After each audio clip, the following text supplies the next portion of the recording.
উপর আমল করে, আমাদের হুজুর জনতা হাদিয়া নেওয়া সুন্নতের উপর আমল করে। দুইটার উপর আমল করতেছে আলহামদুলিল্লাহ, আল্লাহ দুটোর উপর আমল করার তৌফিক নসিব করুন। এখন সামনের দিকে যান, আসা হতো ওই বেলায় দিয়ে অসুবিধা নেই, আপনারা দিবেন, আর অসুবিধা নেই। রসুল আগে যা করেছে কোরআন পরে তা বলেছে। এখন টিস্যু দিয়েছেন কি মনে করে? হালাল মনে করে। চা দিয়েছেন কি মনে করে? হালাল মনে করে। পানি দিয়েছেন কি মনে করে? হালাল মনে করে। হালাল মনে করে মাহফিলে হারাম মনে করে কেউ টিস্যু দেয় নাই।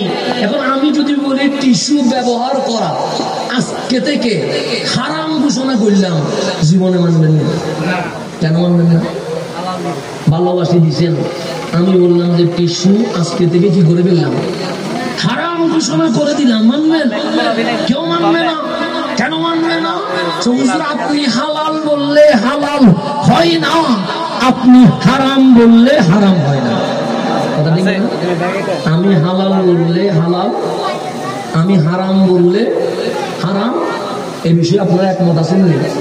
থাকলে এখন বলেন, টিস্যু ব্যবহার করা যে হালাল কোরআনের কোন আয়াত আছে? আমি বললে আপনি মানবেন? যে মানেন নাই, আমি বলছি এটা হারাম, আপনি মানবো না। কেন? দলিল লাগবে। এখন আপনি দলিল দেন টিস্যু ব্যবহার করা হালাল, এটা কোরআনের কোন সূরায় কোন আয়াতে আছে? পারবেন? পারবেন না। কেন? টিস্যু হালাল এরকম জাতীয় কোরআনে কোন আয়াত নাই। তো এখন হালাল বুঝবো কেমনে, হারাম বুঝবো কেমনে?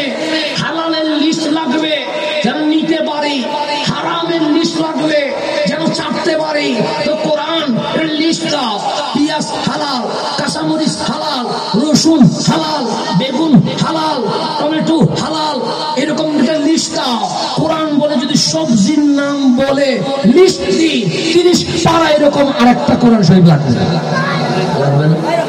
বাংলাদেশে একরকম সবজি, আরব দেশে আরেক রকম, অনেক রকমের ফল ফ্রুটস আছে নাই? তাহলে সবজির উপর একটা কোরআন লাগবে, ফ্রুটসের উপর একটা কোরআন লাগবে, মাছের উপর একটা কোরআন লাগবে, মেডিসিনের উপর একটা, এরকম 100 বিষয়ে 30 পারা আলাদা আলাদা কি লাগবে? কোরআন লাগবে।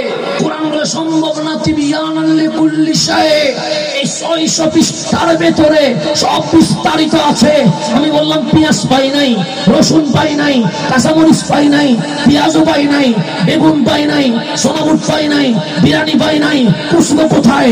কোরআন বলে ইল্লু লাহুমুত তাইয়্যিবাত ওয়া ইউহাররিমু আলাইহিমুল খাবায়েস। তোমার নবীর ঠোঁটের দিকে তাকাও, ওই নবী যা হালাল বলবে উম্মতের জন্য হালাল হয়ে গেছে, ওই নবী যা হারাম বলবে কিয়ামত পর্যন্ত উম্মতের উপর হারাম হয়ে গেছে।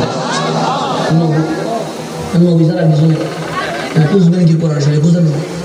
আমি আলিফ লাম মিম থেকে নাস পর্যন্ত আপনাকে ধরা দিব, নবী যারা কিছুই নেই।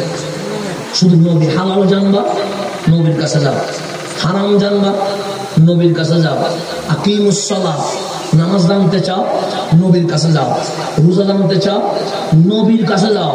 পরিশেষে কোরআন বলতেছে আমি যে কোরআন এটা যদি জানতে চাও মা আতাকুমুর রাসূল ফাখুযুহু, এটার জন্য নবীর কাছে।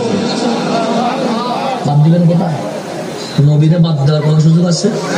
আর বাংলাদেশে মাইনাস ভিতরে বসে আছে, কারো মাইনাস করো। আলিফ লাম মিম হবে না যদি নবী না হয়, সূরা ফাতিহা হবে না যদি নবী না হয়, সূরা নাস সামনে যাবে না যদি নবী না হয়, কোরআনের এভিডেন্স থাকবে না যদি নবী না হয়। আল্লাহু তাআলা নাশরাহ লাকা সাদরা, হাবিব আমি কি বক্ষকে প্রশস্ত করে দেই নাই? কেন? যে সমস্ত কিছুর এভিডেন্স দলিল আমি মুস্তাফার বক্ষে জমা করে দিয়ে দিয়েছি। যা চাইবা সবগুলো তার বক্ষে, নবীর বক্ষে ফিরে যাও রোজার দিকে। এখন আলাম নাশরাহ লাকা সাদরা, হাবিব আমি কি আপনার বক্ষ মোবারককে প্রশস্ত করে দেই নাই?